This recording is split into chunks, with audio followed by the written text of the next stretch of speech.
ঠাকুরের প্রয়াণ দিবসে খুব সংক্ষিপ্ত পরিবারের শ্রদ্ধাঞ্জলি অনুষ্ঠানের আয়োজন করেছে। এই হচ্ছে এবিসি নিউজ এজিটি লাইভ। ये है ABC news AGT live. Listen to ABC News Digital Live. শ্রদ্ধাঞ্জলি জানাচ্ছি। যে প্রভাব এসেছিল কোয়ারেন্টাইনে থেকেও, তো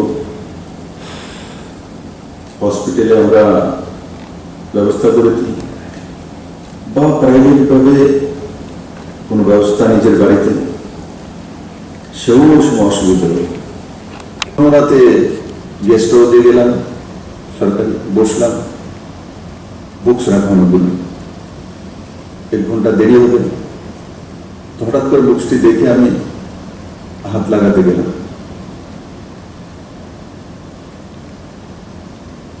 সেখানে এক বিশেষ বিদেশি মানসিকতা সম্পন্ন সবগুলো বুকস, একটা দুটো পেলাম না।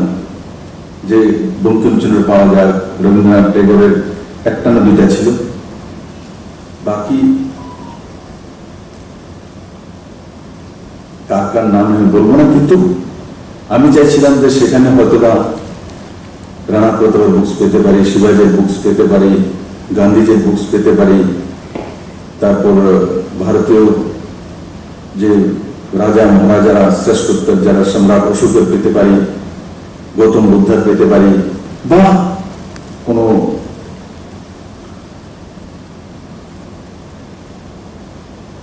যে শিল্পের বিকাশ সম্বন্ধিত কোন বুকস পেতে পারি। তার সংখ্যা ছিল 10%, আর 90% ছিল যেগুলো আমাদের ভারতীয় সভ্যতা সংস্কৃতির সঙ্গে যোগাযোগ নেই, সেইগুলো। আমি সঙ্গে সঙ্গে বললাম বলে এই বুকসগুলি সরাবেন এখান থেকে।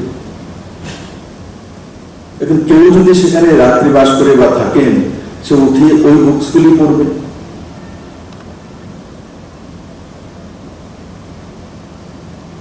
তার মানসিকতার মধ্যে সেগুলি ধীরে ধীরে ডেভেলপ হবে।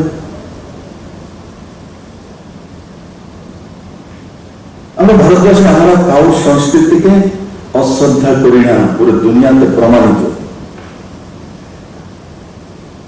আমাদের চাইতে ধর্মপরায়ণ, আমাদের চাইতে অতিথি পরায়ণ, আমাদের চাইতে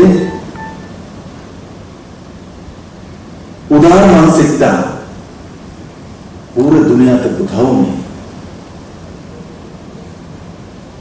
পুরো দুনিয়াতে কোথাও নেই।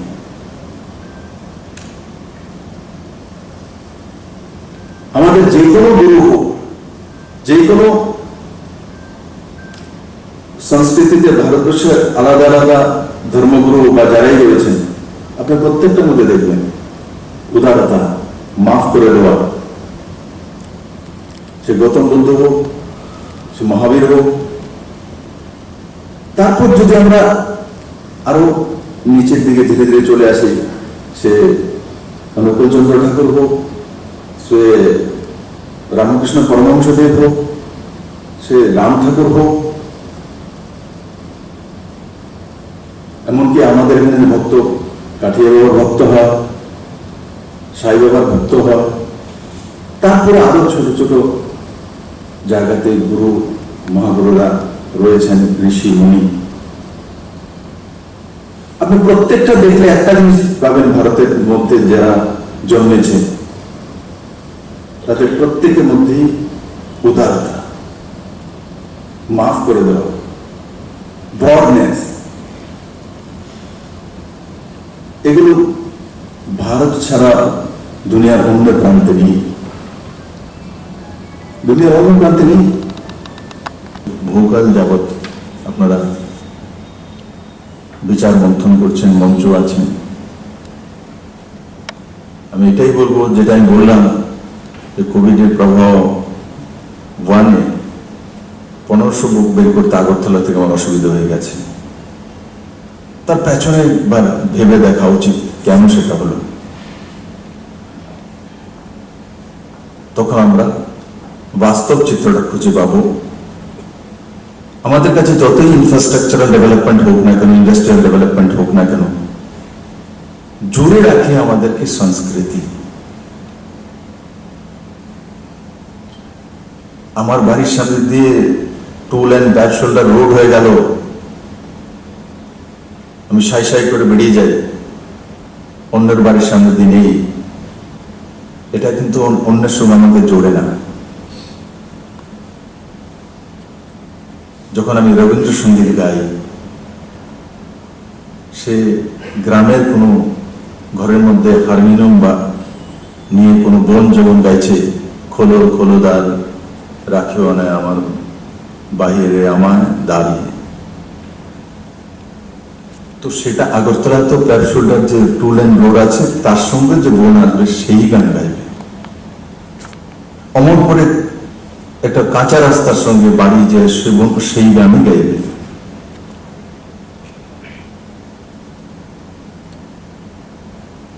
তো এই আমাদের কলা, সংস্কৃতি, সঙ্গীত এগুলো আমাদেরকে এক জায়গায় একত্রিত করে, ইউনাইটেড করে।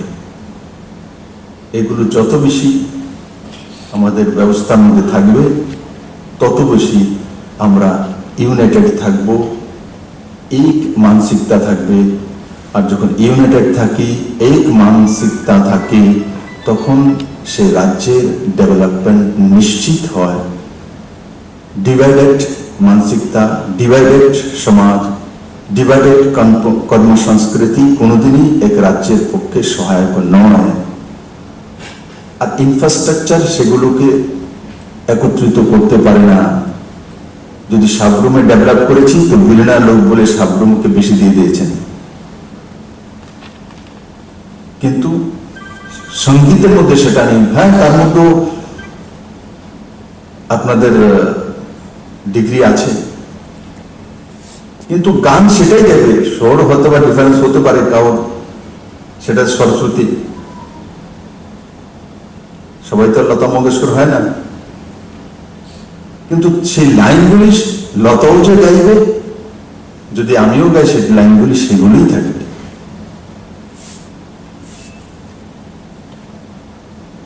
তো আমি আশা করি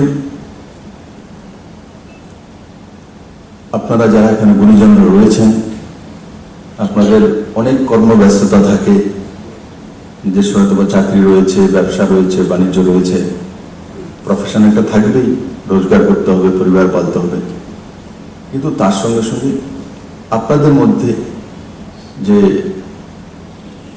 সঙ্গীত হোক, নাটক হোক, কলা সংস্কৃতির প্রতি যে অনুরাগ রয়েছে তার বিস্তার, প্রসার তার জন্য সরকার কাজ করছে।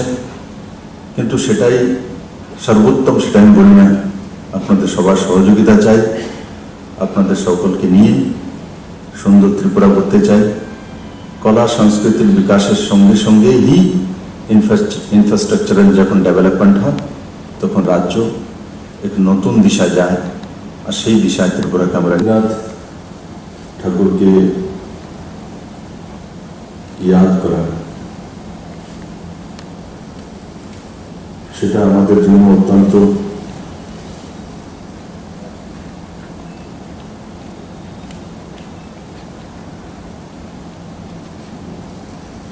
সৌভাগ্যের বিষয়।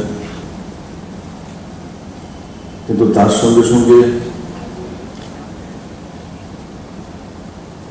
ত্রিপুরার মাটির সঙ্গে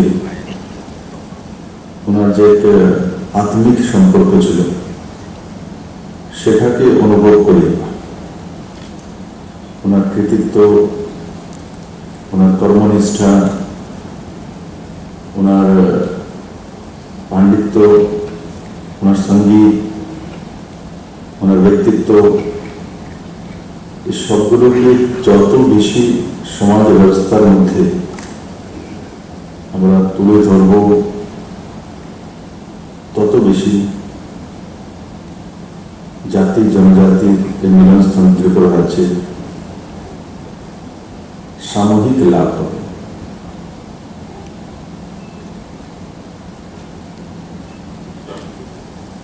আমরা সবাই জানি কবিগুরু রবীন্দ্রনাথ ঠাকুরের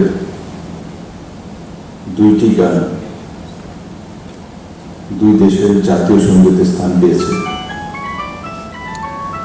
একটি আমাদের জনগণ অধিনায়ক, অন্যটি আমাদের পার্শ্ববর্তী রাষ্ট্র বাংলাদেশে, আমার সোনার বাংলা। তার জন্য আমরা গর্ববোধ করি যে আমাদের রাজ্যের যে রাজা মহারাজা বীর বিক্রম কিশোর মানিক্য বাহাদুর কবিগুরুকে ভারত ভাস্কর ভূষিত করেছিলেন। বন্ধুরা, কলা সংস্কৃতির বিকাশ, তার জন্য নিষ্ঠা এবং নিষ্ঠার সঙ্গে প্রভাবান ব্যবস্থা আছে। কবিগুরুকে স্মরণ করলাম ওনার প্রয়াণ দিবসে, ওনার জন্ম দিবসে, সেটাই যাতে আমাদের জীবনে পর্যাপ্ত না হয়। আমরা রবীন্দ্রনাথের সঙ্গীত ভালোবাসি, রবীন্দ্রসঙ্গীত গাই, কিন্তু তার মধ্যে যে একটা নীরবতা, এক ম্যাচুরিটি,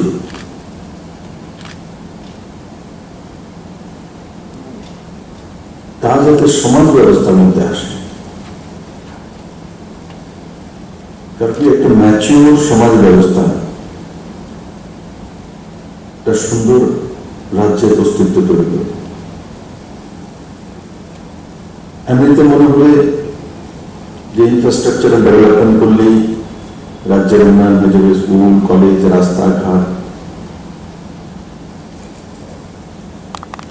কিন্তু আসলে কি স্কুল, কলেজ, রাস্তাঘাট, industrial development, small scale industry, এগুলো করলেই কি আমাদের সর্বাঙ্গীন বিকাশ হয়ে যাবে? দেখুন, এগুলো জীবনের প্রয়োজন আছে, তার প্রয়োজনীয়তা আছে,